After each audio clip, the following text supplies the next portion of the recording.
ভালোবাসা বলছে যে ভালোবেসে নাকি ভুল করেছে। আচ্ছা, সব ভালোবাসার পরিণতি কি সুখ হয়? ভালোবেসে সবাই সুখী হয়েছে কি? কবিগুরু তো ভালোবেসেছিল।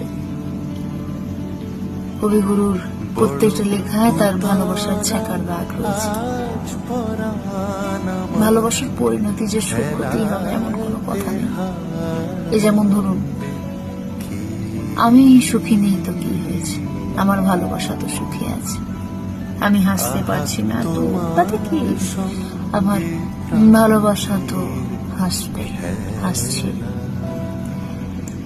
সব ভালোবাসার পরিণতি সুখ হয় না। ভালোবাসার পরিণতি সুখ হোক বা দুঃখ, ভালোবাসা।